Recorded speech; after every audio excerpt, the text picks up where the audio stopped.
On the second Valentine's Day of my marriage, I found my husband kneeling at another woman's grave. That wasn't the part that ended us. The part that ended us came 30 seconds later, when Daniel rested my design award against her headstone and said, "I declined Tessa's graduate school offer. She still thinks Hawthorne rejected her." Snow clicked against the bare branches above Lakeview Memorial. I stood behind a row of cedar trees, one hand over my mouth and the other wrapped around my phone. The voice memo was already recording. Daniel didn't know I was there. Jonah Bell had gone to Lakeview to leave flowers for his father. From the cemetery road, he had recognized Daniel's car and then the glass award in Daniel's hands. His message included a photograph and one sentence. If Daniel told you he was at a client dinner, he lied. An hour earlier, he'd kissed my forehead in our kitchen and told me an out-of-town client had demanded dinner. He'd left in the charcoal coat I bought him for Christmas, carrying my glass Lakefront Rising Designer Award in a padded case. He said the magazine photographer wanted it. As a partner at his father's branding firm, Daniel dealt with photographers and press requests every week. The lie had sounded ordinary. Instead, he had brought it to Alyssa Hart. Her photograph was set into the gray stone.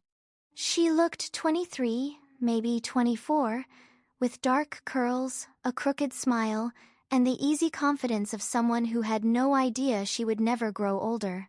Daniel had once told me his first serious girlfriend died in a car crash after college. He had never told me her name, shown me her face, or mentioned that the crash happened on Valentine's Day. Daniel brushed snow from her name with his bare hand. 8 Valentine's Days, he said. I told you this day would always be ours. I kept that promise. His voice cracked. If the crash hadn't happened, we'd be married by now. Maybe we'd have a kid in kindergarten. You'd complain that I worked too much, and I'd pretend I wasn't thrilled every time you told me to come home. He laughed softly, as if he could see the life he was describing. You always wanted to design for Morrow, he said. Now Tessa has... She won for the Glasshouse collection. You should have seen the room, Liz. Everyone stood up. He smiled, but it broke in the middle. She wanted to leave fashion. Can you believe that? She got into that product design program in Boston. Full fellowship. I used the password she gave me, declined the offer, and deleted the confirmation. My knees went loose. 6 years earlier, I had spent an entire spring waiting for Hawthorne Institute of Design to answer me. I had checked the portal before breakfast, between classes, and at 2 in the morning. When the waiting became unbearable, Daniel offered to monitor it for me. He had been my boyfriend for 11 months. You shouldn't have to feel sick every time you open a laptop, he'd said. Let me carry this part. So, I gave him my password. For weeks, he told me there was no decision. Then the deadline passed, and he held me on the floor of my apartment while I cried over a rejection I had never received. Daniel leaned closer to the headstone. I couldn't let her go to Boston, he whispered. And she was too talented to walk away from what you loved. I knew she'd make it if she stayed. His hand settled on my award. We did it, Liz. We. I stepped out from behind the cedars. No, I said. I did it. Daniel spun around.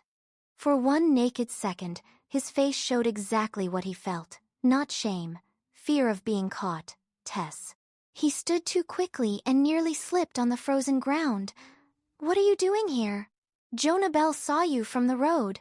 He thought I should know where my award went. Daniel glanced at my phone. I stopped the recording and put it in my coat pocket. You declined, Hawthorne? Let me explain. Did you decline it? He rubbed both hands over his face. You heard one piece of a complicated situation. It is a yes or no question. His jaw tightened. Yes. The word landed more quietly than the snow. I stared at the man I'd met in college, the man who had slept beside me for 4 years, the man who had buttoned the back of my wedding dress with shaking hands. You watched me wait. I knew you would be okay. You watched me think I had failed, and then you took the job at Morrow. Look at what you've built. He gestured toward the award as if it were evidence for the defense. I picked it up. Daniel reached for it at the same time. His fingers closed around my wrist. Careful, he said. Don't damage it. I looked down at his hand. He released me, but too late. I had already understood which thing in this cemetery he was trying to protect. Was I ever your wife? I asked. Or was I just the pair of hands you found after hers were gone? Daniel's face changed. Don't do that. Do what? Turn grief into something ugly. Alyssa died 8 years ago. She isn't a threat to you. You used my life to keep hers going. I made one decision because I loved you and didn't want to lose you. The award slipped against my glove. Daniel lunged to catch it. I stepped backward, hit an iced patch, and went down hard. Pain shot through my right palm where it struck the rough edge of a stone planter. When I lifted my hand, blood ran across the lines of my skin. Daniel froze, then he picked up the award. He wiped snow from the glass with his sleeve before he looked at me. That small movement hurt worse than the cut. I pushed myself up with my left hand. My lawyer will contact you. Tessa, stop. You wanted to keep me from leaving. I backed away as he came toward me. Now you can find out what it feels like when I leave anyway. June Ortiz took one look at my hand and said, Tell me which part of Daniel's body met the award. None. Disappointing. She turned her car toward urgent care. June was Morrow Bridal's production manager and my closest friend. She could find a missing shipment in 3 countries before lunch, but she treated feelings like faulty machinery. Identify the bad part, remove it, keep moving. In the waiting room, I played her the recording. She listened without interrupting. When Daniel said, We did it, her eyes closed. I know you don't want advice right now, she said. That's never stopped you. True. Back up that file in 3 places. Don't post it. Don't send it to his mother. Don't send it to me, because I might become the reason neither of us sleeps tonight. The nurse called my name. 4 stitches later, I left with my right hand wrapped in gauze and 17 missed calls. Daniel had left 12. His mother had left 3. My father had left 2.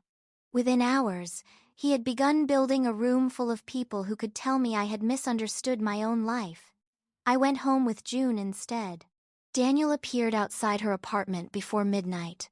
He knocked softly at first. Then he called my name through the door. I know you're in there.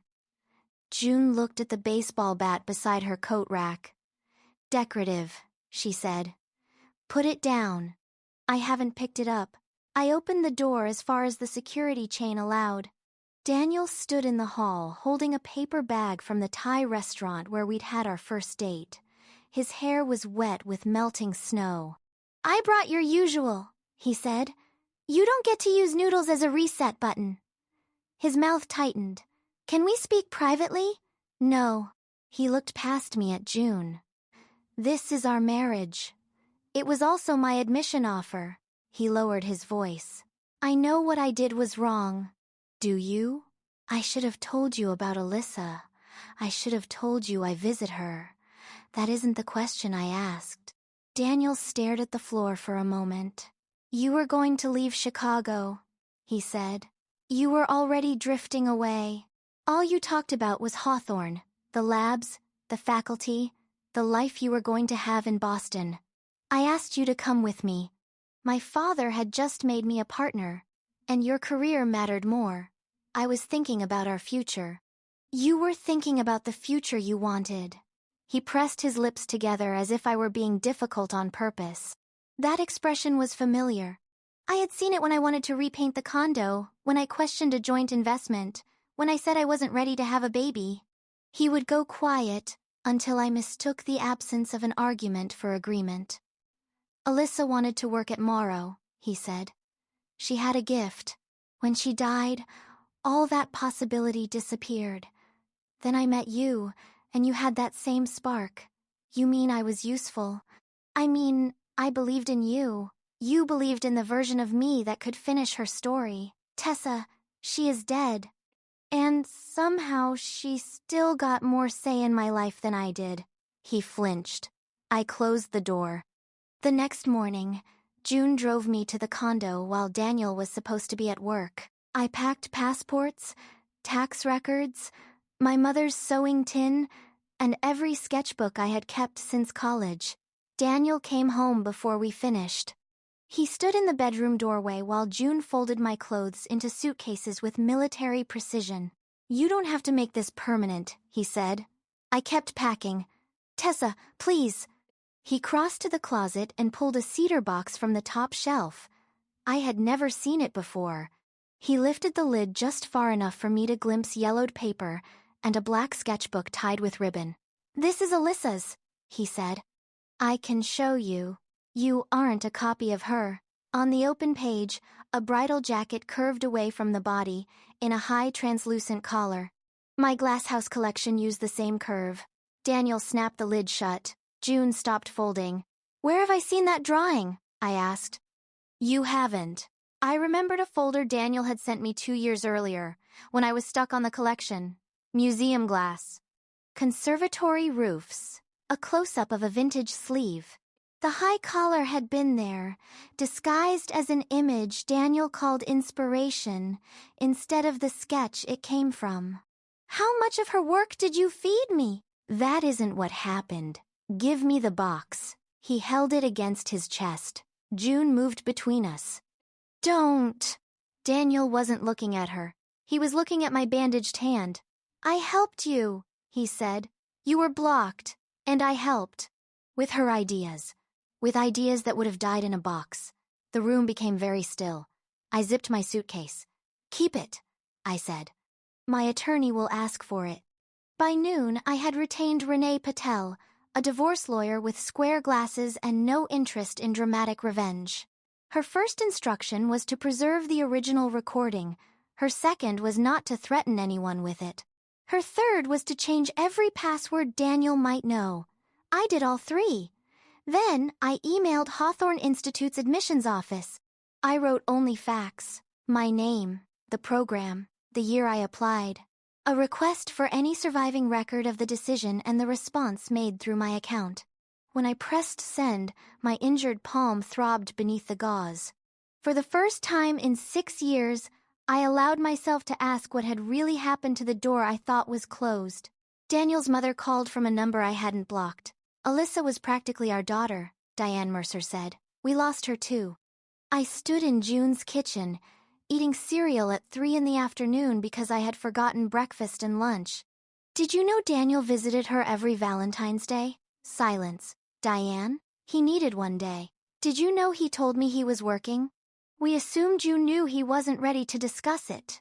That was a polished sentence for a lie everyone had agreed not to name. "How many times did you cover for him?" "Tessa, please don't interrogate me. You called me." She exhaled sharply. "His grief predates you. It has nothing to do with your marriage." He declined my admission so I could fulfill her career dream. This silence lasted longer. "He did what?"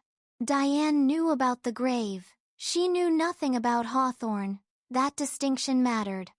It didn't excuse her, but it stopped the conspiracy from growing into something too large to understand.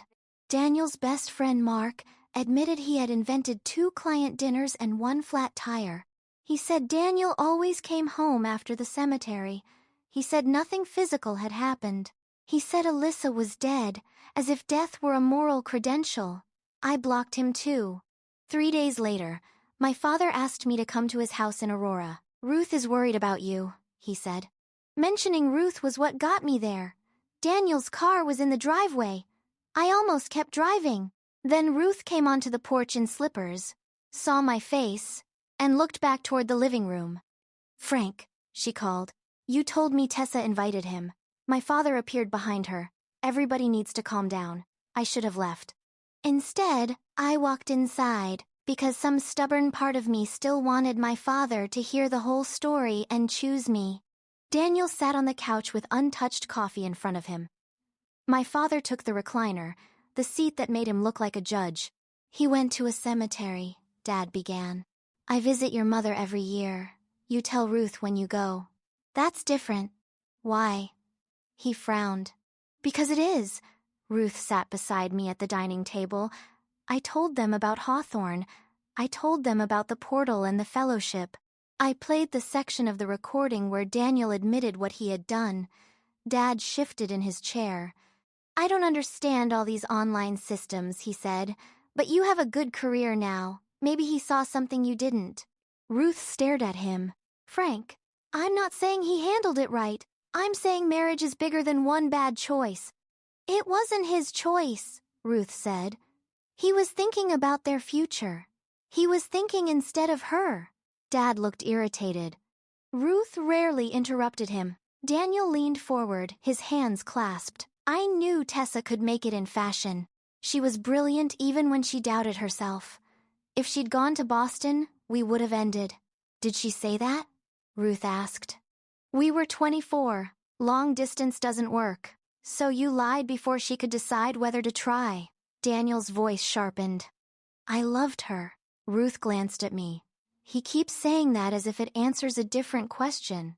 My father's face reddened. Ruth, stay out of it. She rose so fast her chair scraped the floor. You brought this into my living room under my name. I am in it.